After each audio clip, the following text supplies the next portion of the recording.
ইসরায়েলের সাথে আমেরিকার বন্ধুত্ব শেষ হচ্ছে নাকি? কারণ একঝাঁক ব্যবসায়ীদের নিয়ে চীনে অবস্থান করলেন মার্কিন যুক্তরাষ্ট্রের প্রেসিডেন্ট ডোনাল্ড ট্রাম্প।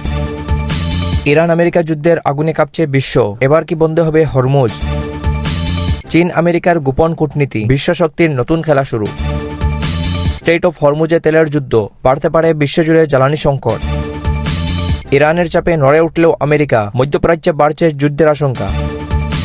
চীনের দিকে ঝুঁকছে বিশ্ব, আমেরিকার আধিপত্যে বড় ধাক্কার ইঙ্গিত। এই মুহূর্তে গোটা বিশ্বের নজর তিনটি জায়গায়, ইরান, চীন এবং ভারত। প্রথমেই আসে স্ট্রেট অফ হরমুজ প্রসঙ্গে। আপনারা জানেন বিশ্বের সবচেয়ে গুরুত্বপূর্ণ তেল পরিবহন রুটগুলির মধ্যে এটি অন্যতম। এখান দিয়ে বিশ্বের বড় অংশের তেল সরবরাহ হয়। কিন্তু ইরান আমেরিকা উত্তেজনা এবং মধ্যপ্রাচ্যের যুদ্ধ পরিস্থিতির কারণে এই রুট কার্যত অস্থির হয়ে উঠেছে। বিশ্বজুড়ে এখন জ্বালানি সংকটের আশঙ্কা তৈরি হয়েছে। আন্তর্জাতিক বাজারে তেলের দাম বাড়ছে, ব্যবসায়ীরা আতঙ্কে আছে এবং বহু দেশ ইতিমধ্যেই জ্বালানি ব্যবহারের সতর্কতা শুরু করেছে। তার মধ্যে ভারতের প্রধানমন্ত্রী নরেন্দ্র মোদীও তার দেশের জনগণকে তেল ব্যবহারে সতর্ক করে দিলেন। এদিকে চীনে পৌঁছেছেন ডোনাল্ড ট্রাম্প। তার সফর নিয়ে আন্তর্জাতিক মহলে ব্যাপক আলোচনা চলছে, কারণ তার সঙ্গে গেছেন বিশ্বের বড় বড় কোম্পানির সিইওরা, যেমন টিম কুক, ইলন মাস্ক এবং আরো অনেক। বলা হচ্ছে শুধু ব্যবসায়ীদের বৈঠক নয়, ইরান যুদ্ধ নিয়ে কূটনৈতিক আলোচনাও হতে পারে। চীনের ভূমিকা এখন অত্যন্ত গুরুত্বপূর্ণ, কারণ ইরানের সঙ্গে সবচেয়ে ঘনিষ্ঠ সম্পর্কগুলোর একটি এখন চীনের। যুদ্ধের সময় ইরান স্পষ্টভাবে বলেছিল যারা তেল কিনতে চায় তারা যেন চীনা ইউয়ানের মূল্য পরিশোধ করে।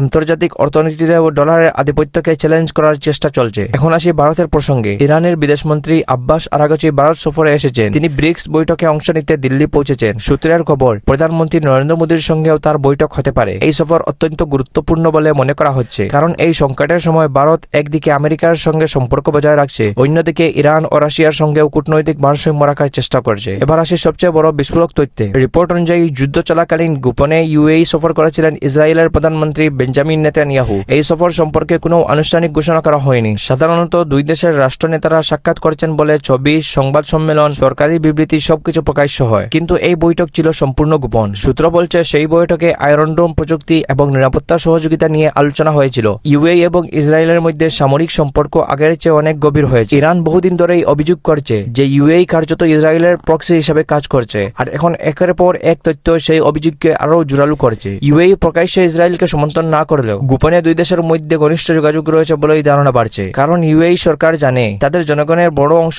ইসরায়েলকে সমর্থন করে না, তাই অনেক বৈঠক গোপনে করা হয়। এদিকে আরেকটি গুরুত্বপূর্ণ ঘটনা ঘটেছে কুয়েতে 4 জন ইরানি নাগরিককে গ্রেফতার করেছে কুয়েত। তাদের দাবি তারা আইআরজিসির সঙ্গে যুক্ত, যদিও ইরান সেই অভিযোগকে অস্বীকার করেছে। ইরানের বিদেশমন্ত্রী আব্বাস আরাগচি কড়া বার্তা দিয়ে বলেছেন তাদের নাগরিকদের দ্রুত মুক্তি দিতে হবে, না হলে ইরান পাল্টা ব্যবস্থা নিতে স্বাধীন থাকবে। এই বক্তব্য আন্তর্জাতিক মহলে নতুন উদ্বেগ তৈরি করেছে, কারণ যুদ্ধের পর থেকেই ইরান আরো আক্রমণাত্মক অবস্থান নিচ্ছে। এদিকে আরো একটি বড় রিপোর্ট সামনে এসেছে। ইরানের সঙ্গে সংঘাতে আমেরিকার একাধিক যুদ্ধবিমান ধ্বংস বা ক্ষতিগ্রস্ত হয়েছে। রিপোর্টে বলা হয়েছে অত্যাধুনিক F-35 স্টেলথ ফাইটার জেটও হামলার মুখে পড়েছে। এছাড়াও আরও বেশ কয়েকটি সামরিক বিমান ক্ষতিগ্রস্ত হয়েছে বলে খবর। যদি এই রিপোর্ট সত্যি নয়, তাহলে এটি আমেরিকার সামরিক ভাবমূর্তির জন্য বড় ধাক্কা হতে পারে, কারণ এতদিন পর্যন্ত আমেরিকার প্রযুক্তিকে প্রায় অপ্রতিরোধ্য বলে মনে করা হতো। অন্যদিকে ইরান দাবি করছে তারা এখন আর চাপের কাছে মাথা নত করবে না। বিশেষ করে স্টেট অফ হরমুজ নিয়ে তারা কোনো বড় আপোষ করতে রাজি নয়। ইরানের উপরাষ্ট্রপতি স্পষ্ট বলেছেন হরমুজ তাদের নিয়ন্ত্রণে থাকবে এবং সেখানে কি হবে সেই সিদ্ধান্ত ইরান নেবে।